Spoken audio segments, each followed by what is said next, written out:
보통 인강할 때 우리가 전자칠판 쓰죠. 전자칠판하고 이 칠판하고 여러분들 강의 들어오는 능력은 어느 쪽이 나은 것 같아요? 옛날 칠판하고. 예? 안 들어봤는가 보네. 예. 그 여기 아직 지금 이렇게 강의하는 게 제가 보기에는 훨씬 효과적인 것 같아.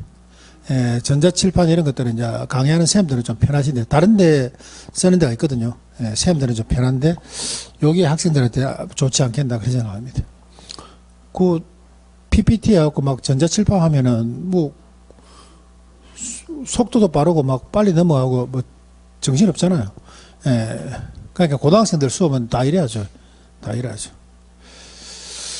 그 대신 이제 선생님들이 좀 힘들지. 계속 이제 써야 되니까. 자, 다시 우리가 복습을 한번 해볼게요. 우리가 수익률 공부했습니다. 수익률. 수익률에서는 세 가지. 자, 기억나는지 한번 볼게요. 기대 수익률. 그 다음에 요구 수익률, 실현 수익률. 자, 첫 번째 우리가 동의어 한번 봅시다. 동의어. 기대 수익률은 동의어로 뭐라 그러고 예상 수익률이자 내부 수익률. 그 다음에 요구 수익률은 동의어가 어떻게 됩니까 하면 최소한의 수익률이자 기회비용. 됐나요? 자, 두 번째. 자, 투자 채택 여부 한번 볼게요. 투자가 채택되기 위해서는 기대 수익률이 뭐보다 크면은 요구 수익률보다 크면 투자가 채택이 됩니다. 또는 내부 수익률이 요구 수익률보다 커야 되겠네.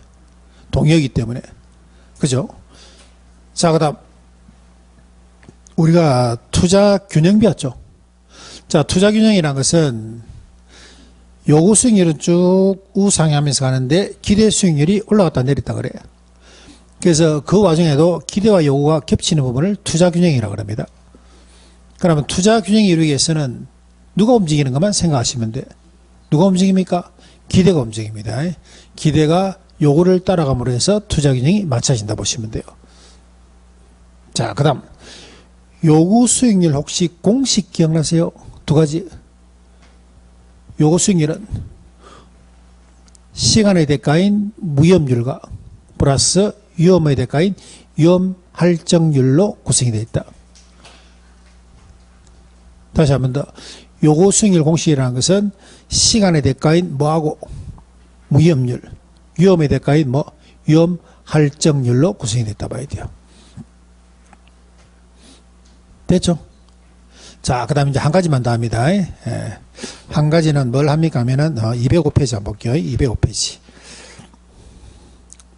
자, 투자 가치와 시장 가치가 있는데 밑에 가로 3번에 보시면은 투자 선택 여부 보시죠. 투자 선택 여부.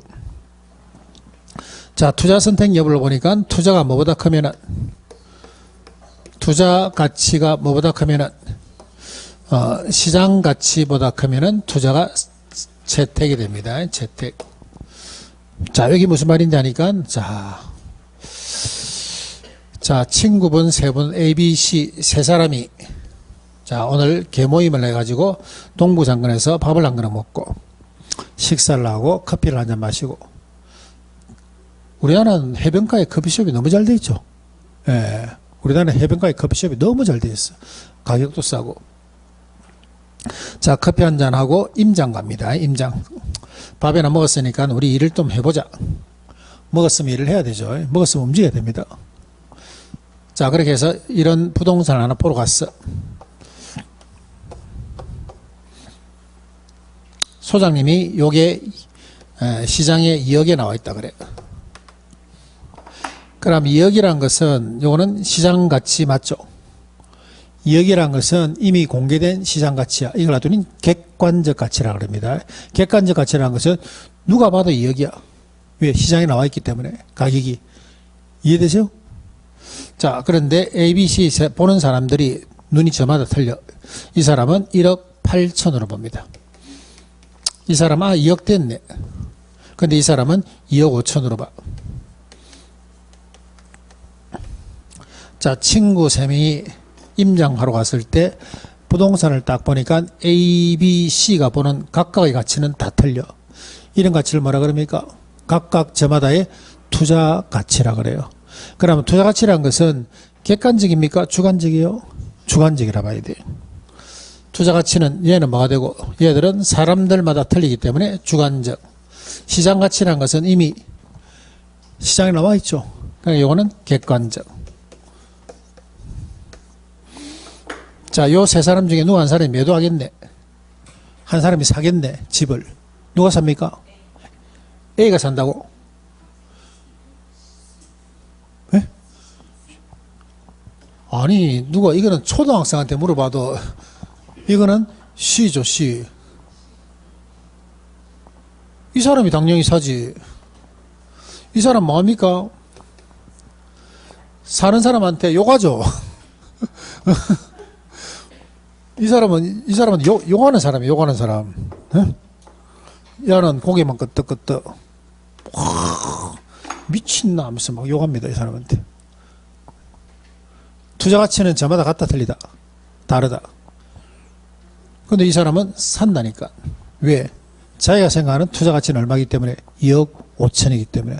다시 말해서 투자가 채택되는 것은 뭐가 뭐보다 커야만이 투자 가치가 뭐보다 커야만이 시장 가치보다 커야 투자가 채택이 된다 봐야 돼. 얘는 투자 안 되죠. 얘 투자 안 되죠. 얘가 투자가 일어난다 봐야 돼.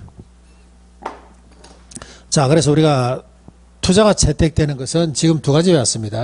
투자가 채택되는 것은 첫 번째, 기대 수익률이 뭐보다 크면은 요구 수익률보다 크면은, 그 다음에 투자 가치는 뭐보다 크면은 시장 가치가 크면 투자가 채택이 된다 봐야 돼요. 자, 그 정도 하시고, 자, 넘겨봅시다 또. 쭉 뒤로 한번 넘겨볼게요. 넘겨보시면은 210페이지 포트폴리오 이론.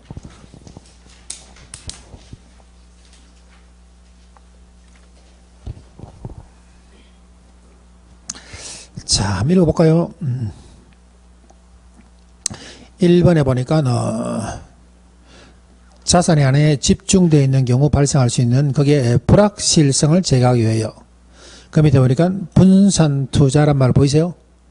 분산 투자를 함으로써 비체계적념을 제거하고 안정된 결합 편익을 획득하려고 하는 자산관리 방법이 이게 포트폴리오입니다. 포트폴리오. 거기 보니까 비체계적념 있죠. 비체계적념. 비체계적념 하나 체크하시고.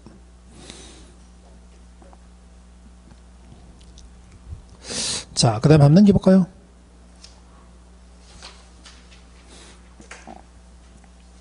자, 포트폴리오 효과 되어 있네, 효과. 자, 포트폴리오 효과는 거기에 동그라미 두 번째 봅니다. 두 번째. 포트폴리오 구성하는 자산수가 어떨수록 많은수록, 자산수가 많을수록 포트폴리오 효과는 커진다. 212페이지입니다. 212페이지. 포트폴리오가 두 번째 보시면 자산수가 많을수록. 그 다음에 그 뒤에 보니까 수익률 변동, 수익률 방향, 무슨 방향으로 되어 있습니까? 반대 방향 되어야 됩니다. 반대 방향. 수익률 방향 무슨 방향? 반대 방향. 그 다음에 거기 동그라미 4번. 상관계수는 마이너스 1과 플러스 1과 마이너스 1과 플러스 1 사이별 값을 갖는데, 마이너스 1과 플러스 1 사이별 값을 갖는데, 이때 쭉 보니까 결과 한번 볼까요? 결과. 결과는 요거는 핵심만 보면 되겠네. 그 밑에 핵심 돼 있네, 핵심. 1번에 보니까 포트폴리오 효과 돼 있죠. 자산수가 많을수록. 그 다음에 수익률의 방향은 무슨 방향? 반대 방향. 그 다음에 상관계수는 마이너스 1에 가까울수록 포트폴리오 효과는 커진다. 그거는 밑에 해설만 보시면 되겠네. 자, 칠판 한번 봅니다.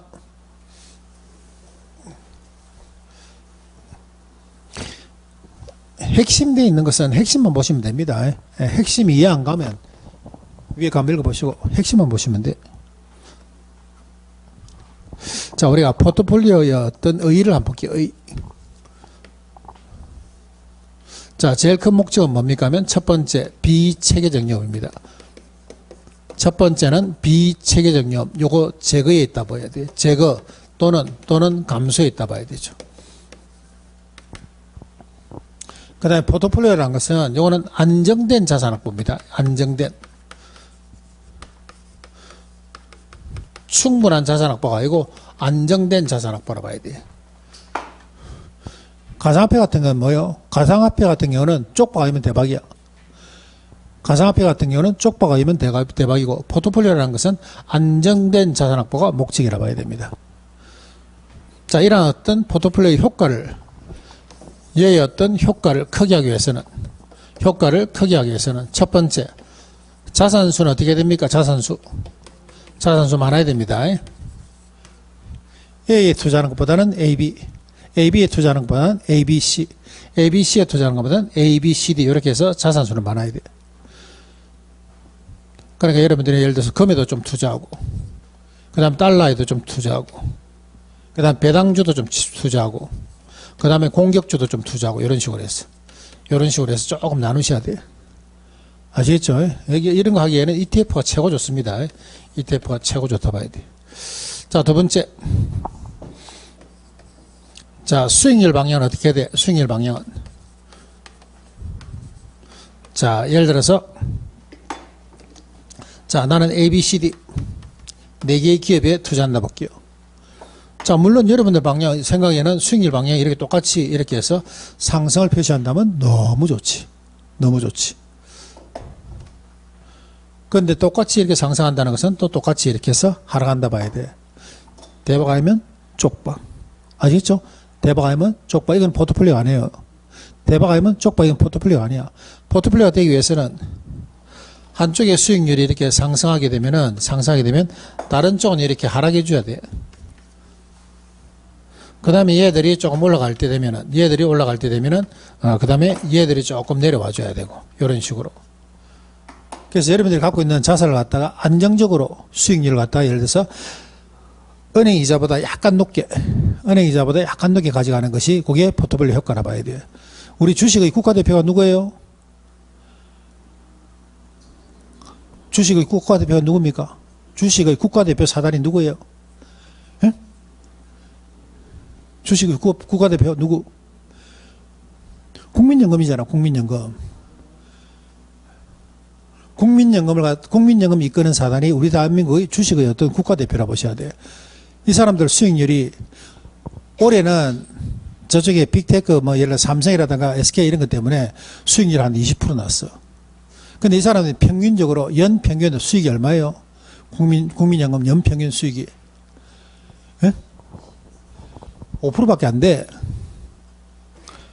우리나라 국가대표가 수익률이 몇 프로 난다고? 연 5%밖에 안 된다니까. 근데 개인이 5% 이상 먹을 수 있겠어요? 그럼 연 5%를 먹으려면 어떻게 해야 됩니까? 국민연금 따라가면 돼. 뭘 샀는지 보고 따라가시면 돼. 그래 장기 투자하시면 돼. 개인이 돈을 많이 벌었다, 주식으로 돈을 많이 벌었다, 돈을 많이 벌었다는 것은 그 많이 벌었을 그 당시야, 당시.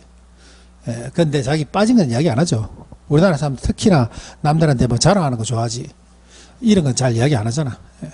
그래서 우리가 국민연금, 우리나라 대표, 주식의 국가대표 국민연금이 한 년 보통 5% 수익을 가져갑니다. 5% 수익. 그럼 5% 수익은 어디서 오겠어요? 여기서 온다니까. 여기서 오는 게 아니고. 여기서 온다니까, 여기서. 어디에서? 포트폴리오에서. 이해되세요? 그래서 포트폴리오라는 것은 대박 쪽박이 아니고 이게 안정된 자산 확보가 목적이라 봐야 돼요. 그러게 하기 위해서는 수익률 방향이 어떻게 해야 된다?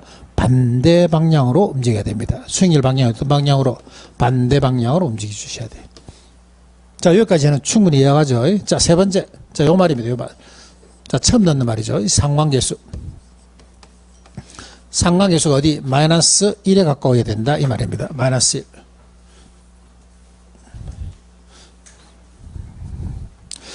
자, 수익률 방향은 같은 방향이 좋습니까? 반대 방향이 좋아요? 수익률 방향은 같은 방향이 좋습니까? 반대 방향이 돼요? 예? 각 자산의 수익률 방향은 무슨 방향? 같은 방향이 좋다고 그랬습니까? 다른 방향이 좋다고 그랬어요? 아, 이거 적어놨네. 반대 방향이라고. 예? 다시 한 번 더. 자, A, B, C, D 4개의 종목에 투자하면 얘들의 수익률 방향이 무슨 방향이 돼야 된다고? 서로 다른 방향이 돼야 된다고. 다른 방향이. 한 방향으로 이렇게 올라가면은 이 사람들은 한 방향으로 다 내려온다는 거. 이건 안 된다는 거예요. 얘 두 개가 올라가면은 얘 두 개는 내려오는 게 좋다니까. IT가 올라가면 뭐 약품이 좀 빠지든지 이런 식으로 해서 이렇게 해서 분산 투자를 함으로써 이렇게 해서 수익률 방향이 무슨 방향이 반대 방향이 조금 있는 게 좋다니까요. 이해되세요? 자, 그러면 상관계수란 것은 뭔데 하면 상관이란 것은 요게 객체가 두 개 나와야 돼. 상관이란 말을 쓸 때는 니하고 내하고 상관이 있나? 니하고 저하고 무슨 상관이고 이렇게 해서 두 개 넣어줘. 두 개. 사람으로 치면 두 사람이 나와야 돼. 저 아파트하고 저 아파트는 어떤 상관. 물건이 나오면 두 개 나와야 돼. 이해되세요? 자, 그럼 한번 물어볼게요. 자, 20개의 종목에 투자합니다. 20개의 종목이 투자하면 10개하고 10개의 방향이 요게 서로 다른 방향으로 될 때가 이때가 최고 좋다 봐야 돼요. 이해되세요? 자, 10분의 12 안에 게 요게 화살표 방향이 반대 방향이죠. 화살표 방향이 반대라는 것은 플러스를 표시합니까? 마이너스를 표시해요? 예? 화살표 방향이 반대 방향이라는 것은 반비례. 반비례라는 것은 마이너스. 그럼 수치로 봤을 때는 이거는 마이너스 1이라 봐야 돼요. 자, 그 다음. 자, 10개의 종목 중에서 5개의 종목만 요게 반대 방향이 될 수가 있어요. 이걸 뭐라 그럽니까 하면 마이너스 0.5라 그래요. 자, 이것도 괜찮죠? 10개 종목 중에서 상대편에 있는 것 5개 종목이 반대 방향이야. 이것도 괜찮아. 자, 그 다음에 10개 종목 중에서 이번에 5개의 종목만 같은 방향이야. 이걸 뭐라 그럽니까 하면 플러스 0.5라 그럽니다. 얘도 수익이 크게 나는 건 아니겠지만은 5개가 여분이 있죠. 5개 중에서 몇 개라도 다른 방향이 있다는 말이야. 효과는 없지만은 약간은 있다 봐야 돼. 크게는 없지만은. 이해되세요? 효과 완전히 없는 거 요거죠, 요거. 10개의 종목과 10개의 종목이 같은 방향으로 다 움직여 버립니다. 이걸 뭐라 그럽니까? 플러스 1이라 그래요. 됐나요? 자, 두 자산의 움직임을 갖다가 화살표 방향으로 표시하니까 이렇게 해서 마이너스 1부터 해서 어디까지 나오더라? 플러스 1까지 나오더라. 중간에 마이너스 0.5를 뭐라 그러고 그냥 마이너스라 그러고 그 다음에 플러스 0.5를 뭐라 그러고 플러스라 그러고 얘하고 틀린 거 아세요? 그죠? 얘하고는 틀리다 봐야 돼요. 자, 이때 마이너스 1인 경우에는 두 자산의 수익률 방향이 이렇게 반대 방향으로 되어 있죠. 이런 경우에는 이때는 완전히 비체계적 위험이 마이너스 1인 경우에는 비체계적 위험이 완전히 제거됐다 그럽니다. 제거됐다 그래요. 왜? 20개 종목을 투자했는데 10개 종목과 10개 종목이 방향이 반대 방향이야. 반대 방향. 포트폴리오 효과가 가장 큽니다. 자, 이런 경우 10개의 종목 중에서 5개의 종목이 반대 방향이야. 그럼 이때도 효과가 어떻다? 있다 봐야 돼요. 효과가 이때도 크게 있다 봐야 되죠. 그런데 10개의 종목과 5개의 종목이 같은 방향이고 5개 이유가 있죠. 이 5개 이유 중에서 보합이 있을 수도 있고 반대 방향이 있을 수도 있어. 맞나요? 자, 이때는 효과가 있는데 이때는 어떻다? 약간 이 정도 있다 봐야 돼요. 대자로 표시 안 하고 U자로 해야 되겠다. U자. 있을 U자. 효과가 얘는 얼만큼? 이만큼 있고. 얘는 효과가 얼만큼? 이만큼 있다 봐야 돼. 효과가 이만큼 있는 것도 효과 있는 거죠. 예? 눈이 작은 사람한테 니는 눈이 왜 없노? 이러면 안 되죠. 그 사람 세상 다 본다, 안 본다? 다 본다. 눈이 없는 거하고 눈이 작은 거하고는 틀린 겁니다. 이해되세요? 효과가 작게 있지만 얘는 효과가 있다 봐야 돼요. 얘 최악이죠. 10개의 종목과 10개의 종목이 같은 방향으로 움직입니다. 얘는 효과가 없어.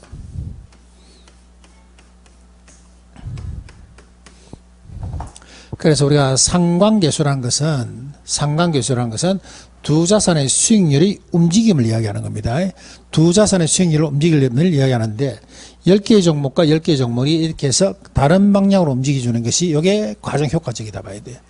최악은 뭡니까 하면 같은 방향으로 움직이는 거예요. 그 다음에 이런 경우 마이너스 반대 방향으로 움직이는 것이 한 반 정도 되는 경우에는 효과가 크다 봐야 돼요.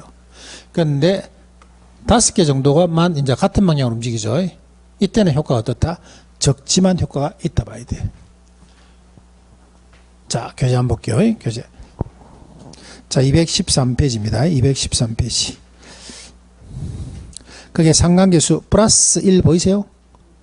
플러스 1 보니까 오른쪽에 위험 전혀 제거되지 않음. 포트폴리오 효과가 없음. 마이너스 1. 마이너스 1 보니까 어떻게 되어 있습니까? 비체계적 위험이 완전히 제거. 오른쪽에 포트폴리오 효과가 최대되어 있습니다. 됐나요? 자, 그 다음 마이너스 1. 마이너스 한번 볼게요. 다른 방향. 다른 방향으로 봤을 때는 포트폴리오 효과가 어떻다? 크다.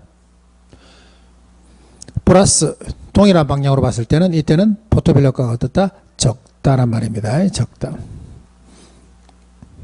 그 밑에 보니까 결과되어 있죠.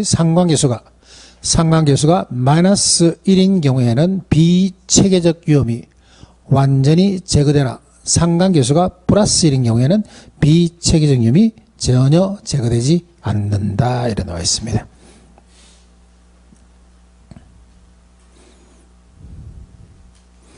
됐나요? 그래서 보통 이제 포트폴리오에서 시험 문제가 나오면 그 밑에 있는 것이 그게 기출문제입니다. 기출문제.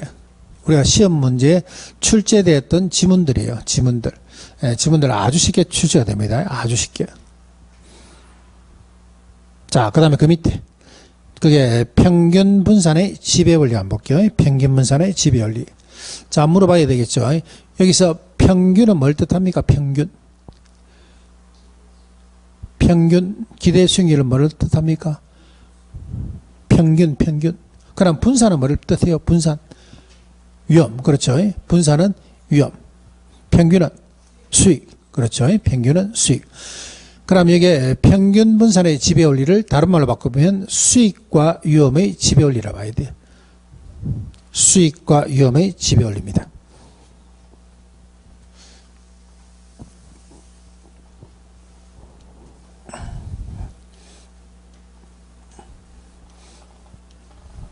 자, 칠판 한번 볼게요. 칠판. 자, 내가 알고 있는 정권사 지점장님하고 점심 한 그릇 먹고 사무실에 들어오니까 요게 수익입니다. 요게 수익. 요게 위험이에요. 자, 종목 두 개를 추천합니다. 자, 이쪽에 B라는 종목이 있고 이쪽에는 A라는 종목이 있어. 자, B라는 종목과 A라는 종목을 추천했을 때 B라는 종목을 채택해야 됩니까? A라는 종목을 채택해야 돼요? B 맞죠? B 뭐 때문에? 그죠? 수익은 같은 라인인데 위험이 얘보다 얘가 적어. 자, 우리 처음에 경제론 파트에 배웠던 것을 한번 기억해 볼게요. 수익을 올라가는 것을 뭐라 그럽니까? 상승한다 그러고 내려오는 걸 뭐라 그래요? 하락하는 겁니다. 하락. 그 다음에 양은 증가 감소. 자, 위험이니까 이거는 뭐 증가 감소란 말 써도 되고 뭐 상승 하락이란 말 써도 되고. 자, 증가 감소란 말 쓰는 게 좋겠네. 이것도 위험도 증가 감소란 말 쓰는 게 훨씬 좋겠네. 위험도 증가. 일로 가면 어떻게 됩니까? 일로 가면 감소. 자, 그래프 이해되세요? 동일한 위험, 동일한 수익 보이십니까? 동일한 수익에서 보이세요? 얘는 높은 위험, 얘는 낮은 위험. 자, 한 개 더 물어볼게요. 자, 이번에는 A와 C입니다. A와 C에서는 어느 걸 채택합니까? A와 C. C. 뭐 때문에? 동일한 위험에서는 높은 수익을 선택한다 봐야 돼요. 자, 이 말입니다. 이 말. 동일한 수익에서는 낮은 위험 얘가 높은 위험을 지배한다 봐야 돼. 너 나가. 동일한 수익에서는, 동일한 위험에서는 이때 높은 수익이 낮은 수익을 지배한다 봐야 돼요. 지배하는 이러한 점들을 뭐라 그럽니까 하면, 지배하는 이런 점들을 우리 부동산 학교에서는 얘들을 뭘 한다고? 효율적 포트폴리오라 그럽니다. 효율적 포트폴리오. 얘들을 뭘 한다고? 효율적 포트폴리오라 그럽니다. 자, 교재 한번 볼까요?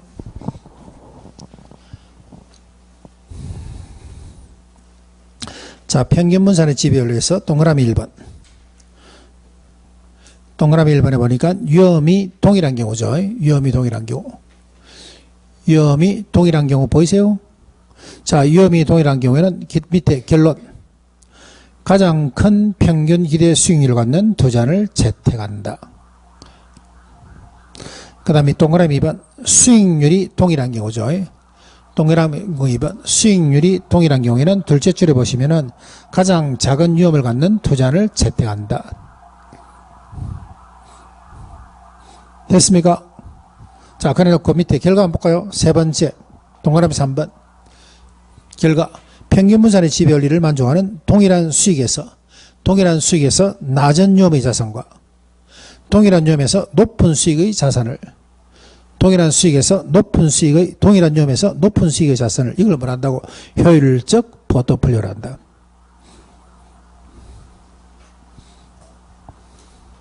자, 다시 칠판 한번 봅니다. 자, 우리가 효율적 포트폴리오라는 것은 뭔데 하게 되면, 동일한 수익에서는 낮은 위험이 높은 위험 지배하는 거 맞나요? 동일한 위험에서는 높은 수익이 낮은 수익 지배하는 거 맞습니까? 얘들을 말한다고? 효율적 포트폴리오. 근데 효율적 포트폴리오라는 게 얘 두 개만 있는 게 아니겠죠? 자, 이런 어떤 점들이 이 안에 무수히 많다 봐야 돼. 이런 점들이 안에 무수히 많다 봐야 됩니다. 그래서 이 점들을 이렇게 연결해 보죠. 자, 연결한 선을 뭐라 그럽니까 하면 효율적 전선이라 그럽니다. 효율적 전선. 다른 말로 하게 되면 프론티어.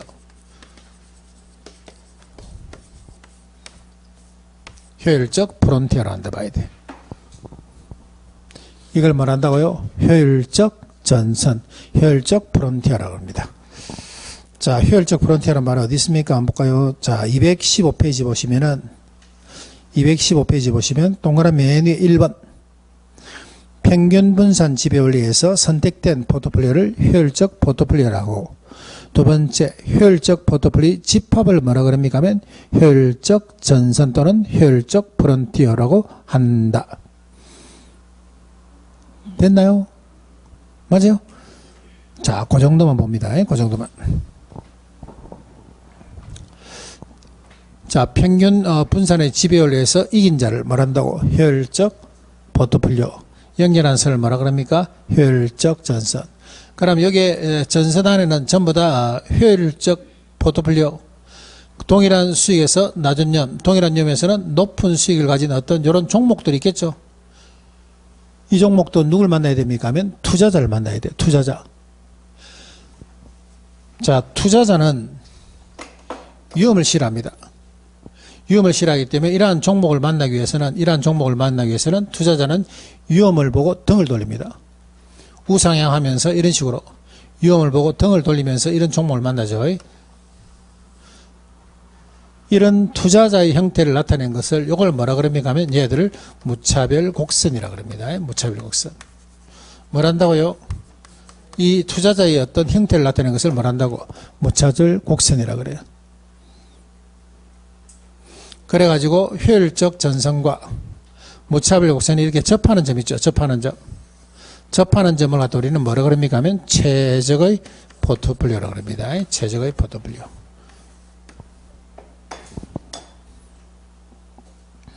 자, 교과서는 이것만 체크할까요? 215페이지 양가로 2번. 양가로 2번에 1번. 무차별 곡선이라는 것은 투자자에게 동일한 효용을 주는 수익과 위험의 조합을 나타낸 곡선이다. 거기 보면 투자자만 체크하시고 투자자만 체크하시면 됩니다. 그래서 이번에 보시면은 불확실성에서 투자자의 합리적인 형태는 위험을 싫어하죠. 위험을 혐오하는 태도입니다. 위험 혐오적 태도, 이런 태도를 나타내는 것을 우리는 무차별 곡선이다 보시면 됩니다. 그러면 체크는 동그라미 1번에 무차별 곡선 해놓고 그게 투자자란 말이죠. 투자자만 하나 체크하시면 됩니다. 투자자만. 체크 많이 하지 마세요. 체크는 많이 해놓으면 다 해야 돼요. 책에. 그렇기 때문에 그냥 딱 체크하라는 거 마시면 돼. 그래서 무차별 곡선은 뭐만 체크하면 돼? 투자자만 체크해 놓으시면 돼. 투자자의 형태를 나타내는 것이 무차별 곡선이다. 이렇게 보시면 됩니다. 됐나요? 자, 그 다음에 넘기시고.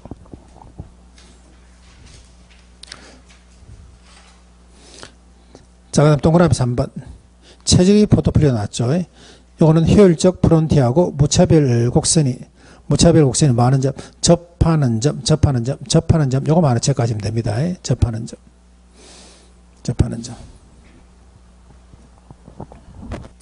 자, 한번 챙겨볼게요. 자, 우리가 포트폴리오라는 것은 뭔데 하면, 포트폴리오라는 것은 비체계적 위험을 제거 감소함으로 해서, 안정된 자산의 확보가 목적이다 봐야 됩니다. 효과를 크게 하려면 자산손을 어떻게 해야 되고, 많아야 되고, 수익률 방향, 무슨 방향? 반대 방향. 이때 두 자산의 움직임을 나타내는 개수를 상관계수라고 합니다. 범위는 마이너스 1부터 해서 어디까지? 플러스 1까지. 마이너스 있고, 플러스 있고. 이때 얘들은 효과가 있고, 얘들은 효과가 없다 봐야 돼. 됐죠? 자, 그 다음에 용어 정리합니다. 용어 정리. 효율적 포트폴리오고 효율적 전선, 무차별 곡선, 최적의 포트폴리오. 효율적 포트폴리오라는 것은 평균 분산의 지배 원리에서 이긴 자. 연결한 걸 뭐라 그러고? 효율적 전선. 투자자를 뭐라 그러고? 무차별 곡선. 만나는 접점을 뭐라 그럽니까? 최적의 포트폴리오. 여기까지 마시면 돼요. 깊이 들어가지 마시고 그 정도 마시면 돼요. 용어 정리만 여러분들이 조금 해주시면 됩니다. 자, 그 다음에 한번 볼게요. 그 다음에 보시면은 217페이지의 화폐의 시간가치 개념은 요거는 용어가 조금 어렵기 때문에 요거는 1월달에 하기로 하고. 자, 좀 넘기셔갖고 226페이지 한번 볼게요. 226페이지. 자, 226페이지 보시면은 그게 영업현금 흐름 계산하는 거 보이시죠? 226페이지 보시면 영업현금 흐름 계산하는 거 보이시죠? 자, 위에 보시면은 그게 출제가 언제 출제된 거예요? 예? 25, 30, 34, 35, 36회 해서 5번 출제된 겁니까? 안 그러면 25세에서 30회까지 쭉 다 나오고 34, 35, 36회 출제된 거예요. 예? 두 번째가 맞죠? 그럼 이 문제는 해마다 출제된다 봐야 돼요. 이 문제는 해마다 출제되는 겁니다.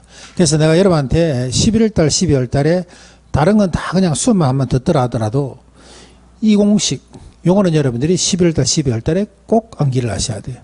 우리 부동산학교에서 가장 중요한 공식입니다. 영업 현금 흐름 공식 요거. 자, 여기 어떤 겁니까? 하게 되면은 요거는 요거 시험 문제 요거 하나로 끝나는 게 아니죠. 요거는 다른 파트에도 나와. 다른 파트에도.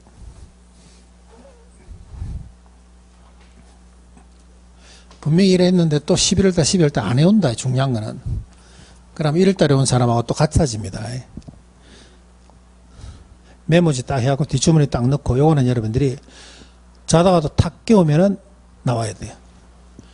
앰뷸런스 실리가 할 때 물어봐도 나와야 돼요. 나는 소주를 마실지도 모르는데 5병을 처마시고 잤는데 누가 깨웁니다.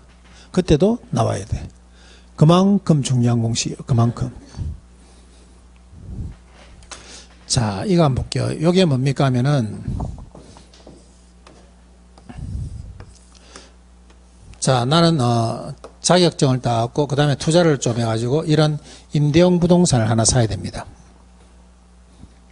임대용 부동산 이걸 하나 살 거예요. 그래서 나중에 여기 여러분들이 이제 여기다가 중개소 사업소 하겠죠. 중개 사무실. 그죠?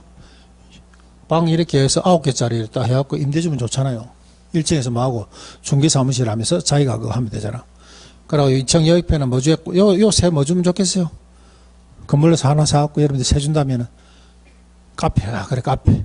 뭐 일식당, 카페 이런 것들. 커피숍. 그 다음 이거는, 예? 여기 뭐 줄 거예요? 뭐 약국 이런 것들. 편의점 이런 거 있죠? 이런 것들. 그러고 열심히 일하고, 여기서 뭐 커피 마시고 술 마시고 하다가 아침 되면 약 사 먹고 이런 식으로. 그래서 여러분 남은 인생을 사셔야 되겠죠.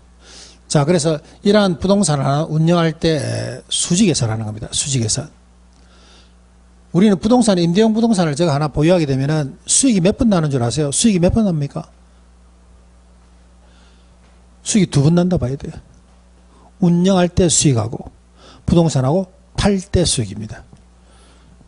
보유할 때 수익과 부동산을 처분할 때 처분 수익이 있다 봐야 돼요. 그래서 보면은 그게 가로 1번 있죠. 가로 1번. 가로 1번 요게 여러분들이 보유하면서 영업하면서 생기는 수익이라 봐야 돼요. 그다음 한 장 넘겨볼까요? 한 장 넘기면 오른쪽 편에 보시면은 그게 매각할 때 영업수지라 보시면 돼요. 근데 매각할 때 영업수지는 요거는 출제 비중이 조금 떨어진다 봐야 돼. 아시겠죠? 그러니까 요건 나중에 하기라고. 앞에 1번 다시 볼게요. 1번 영업 현금으로. 자, 여기에 예를 들어서 요게 100만 원이라 볼게요. 100만 원. 자, 상관없이 전부 다 100만 원이야. 1층도 뭐 100만 원이야 볼게요. 100만 원.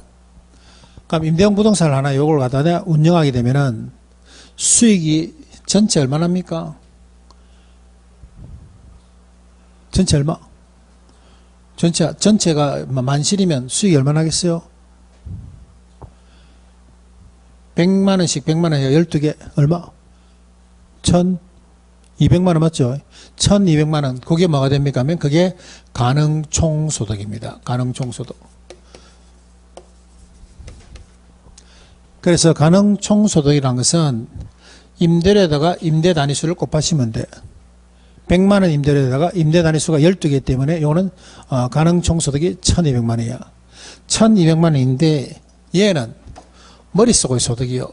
이렇게 될 것이라 하는 머릿속의 소득이라 봐야 돼. 그런데 현실은 안 그렇죠. 현실은 뭐가 생깁니까 하면 마이너스 공실이 생깁니다. 그 다음에 불량부채. 여기 사는 401호 사는 이 친구는 달세를 한 3개월 미루다가 문을 따고 들어가 보니까 도망가고 없어. 이런 경우. 이걸 갖다 우리는 불량부채라 그러죠. 공실 및 불량부채 생기고, 그 다음에 플러스, 근데, 기타 수익이 또 생길 수도 있어. 기타 수익. 자, 기타 수익은 어디 생깁니까? 하면은, 자, 내년에 선거철 들어오면은, 다운들이 와갖고 벽보 좀 붙이자 하겠죠. 이런 수익. 그 다음에 여기 보면 약국 안 하고 예를 들어서 뭐, 여기다가 뭐, 자판기를 하나 설치한다든가, 그 다음에 약국 자리를 조금 이렇게 크게 만들어갖고 주차장으로 만든다든가, 이런 식으로 해서 주차 수익이라든가, 자판기 수익, 그 다음에 이런 어떤 광고 수익, 이런 것을 기타 수익이라고 그래요.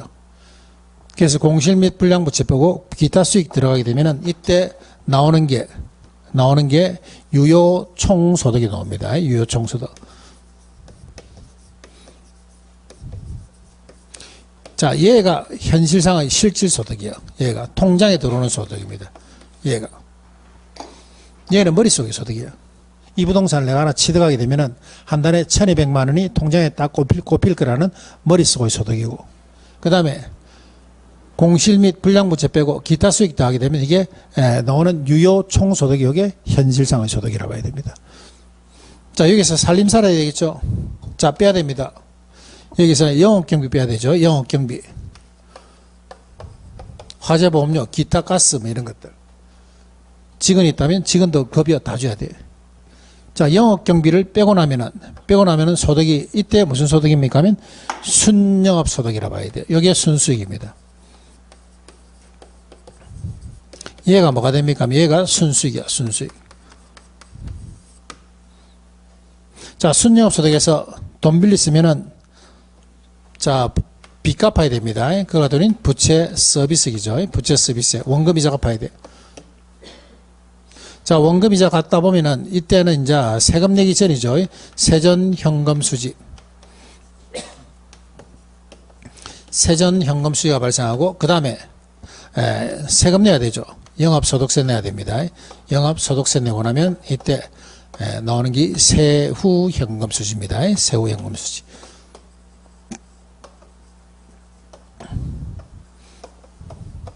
다음 주까지 이거 숙제입니다. 숙제. 세후 현금 수지. 외울 때는 어떻게 옵니까 하면은, 자, 우리가 태극기가 아니고 이거는 가공기입니다. 가공기. 태극기가 아니고 뭐라고요? 가공기. 태극기가 아니고 가공기. 태극기 흔드는 사람 누구예요? 독립운동가 중에서 유관순. 그죠? 유관순 아니고 이거는 유영순입니다. 유영순. 태극기 흔들 때 만세 만세 그러죠. 여기는 만세 만세가 아니고 부세 영세입니다. 부세 영세. 태극기가 아니고 뭐라고요? 가공기. 유관순이 아니고 유영순. 만세 만세가 아니고 부세 영세. 그래서 우리가 가공기 유영순 부세 영세라 그러죠. 자, 다시 칠판 한번 볼게요.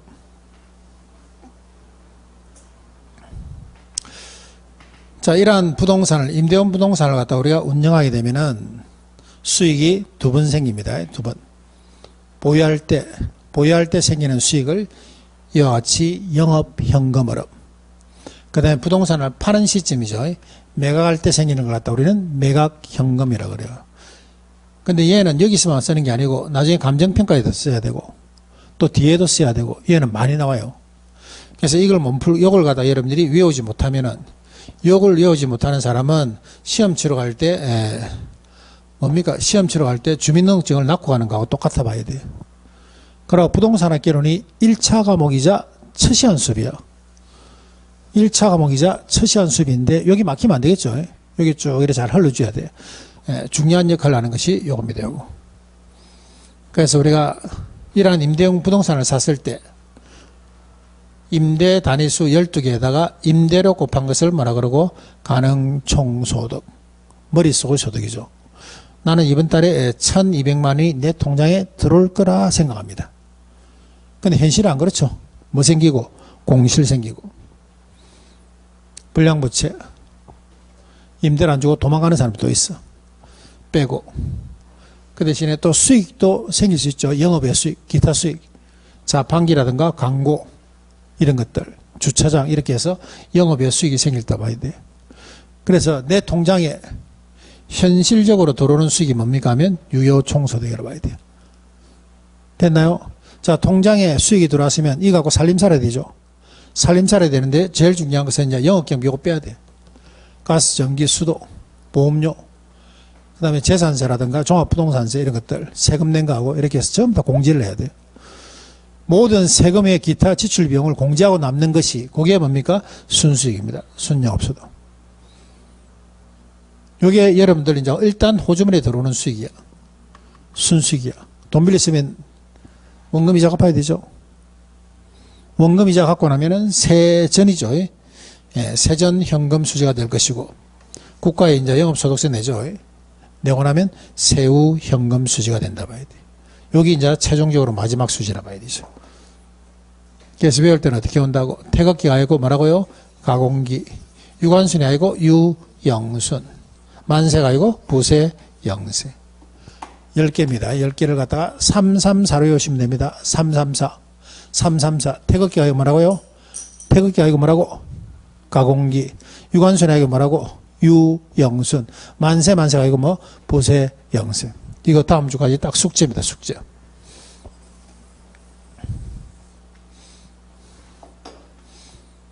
다음 주까지 오는 여러분들이 뒷주머니에 메모지 하나 딱 집어넣고 뒷주머니에 메모지 하나 집어넣고 버스 타거나 그 다음에 자가용 운전하거나 친구 만나거나 뭐 목욕탕 가거나 식사하실 때 한 번씩만 좀 기억해 주세요. 11월 12월에 딴 건 필요 없고 요거 한 개하고 제가 딱 한 개를 더 이야기할 거예요. 5주차에 딱 한 개하고 2개만 좀 해주시면 돼. 요겁니다. 집에서 공부하는다고 잡지 말고 본인이 하세요. 본인이. 예? 본인이. 애들이 잘못돼갖고 학부형 부르면은 엄마나 아빠는 오는 게 행동하는 게 애하고 똑같아. 그 선생들이 가고 나면 뭐라는 줄 알아요? 아이고 어떻게 저거 하고 똑같네 이래 부모가. 그래서 애한테 애들 공부 제일 잘 시키는 방법은 딱 하나밖에 없죠. 공부하자 이거밖에 없어. 공부하자 이거밖에 없어. 같이. 그런 시간이 여러분들이 올해 26년도에는 그런 시간이 좀 되기를 바라겠습니다. 자, 오늘 여기까지 할게요. 요거 숙제입니다. 다음 주 찾아뵙도록 하겠습니다. 수고하셨습니다.